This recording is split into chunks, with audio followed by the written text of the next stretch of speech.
बता रहे हैं, जब कोई अपनी माँ से, जब कोई बेटा अपनी माँ का अपमान करता है तो वो अपमान माँ का नहीं, माँ के रूप में भगवान का अपमान होता है वो। और कोई अपनी माँ का सम्मान करता है तो वो सम्मान किसका है? माँ का।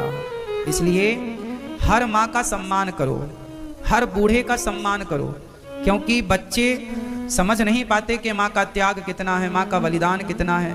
पिता क्या क्या नहीं करता अपने बच्चों के लिए, माँ क्या क्या नहीं करती। बड़े होकर वही बच्चे माँ से कहते हैं तुमने हमारे लिए किया ही क्या है।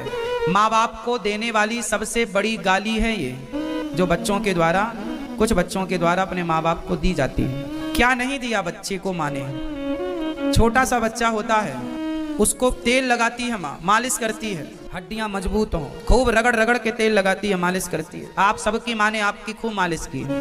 माँ खाने बैठती है कि तभी तुम माँ की गोद में ही मलमूत्र कर लेते हो। अब सामने थाली रखी है और गोद में मलमूत्र कर लिया बच्चा, लेकिन माँ उसे डांटती नहीं, मारती नहीं, साफ करती है और फिर आकर के भोजन करती है। ये माँ ही कर सकती है। और माँ केवल मनुष्यों की माँ नहीं, गाय जब माँ बनती है ना तो अपने बच्चे के लिए बहुत, वो उसके पास किसी को आने नहीं देती है। मतलब एक माँ चाहे वो मनुष्यों में माँ हो, पशुओं में माँ हो, पक्षियों की माँ हो, कोई भी माँ जो है ना माँ होती है। इसलिए माँ बाप का प्यार देखना सीखो, माँ बाप से प्रेम करना सीखो। माँ बाप का ऋण होता है, मातृ ऋण, पितृ ऋण। अब माँ ने तुम्हारी तेल मालिश की है, तुम्हारे तलवों में तेल लगाया, तुम्हारे पाँव में, हाथ में, पेट में, पीठ में तेल लगाया कि नहीं, मालिश की कि नहीं, तब तुम्हारी हड्डियां मजबूत हैं। अब तुम्हारी जिम्मेदारी है कि तुम्हारी माँ बूढ़ी हो गई है तो तुम उसके पाँव में तेल लगाओ, तुम उसका हालचाल पूछो, तुम उसकी सेवा करो। यदि किसी कारणवश बिस्तर पर ही मलमूत्र करने की नौबत आ जाए तो उसको बहुत श्रद्धा से कि ये हमारी जिम्मेदारी है, ये हमारा धर्म है, ये हमारी माँ है, हम इनकी सेवा करेंगे।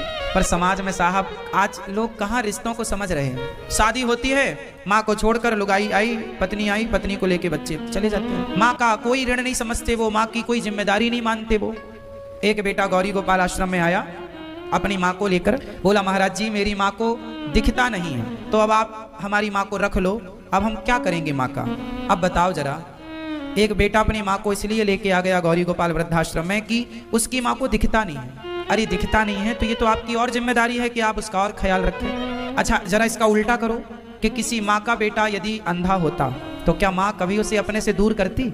कल्पना करके देखो आप, माँ कभी अपनी औलाद को अपने से दूर नहीं कर सकती, विशेष ऐसी स्थिति में।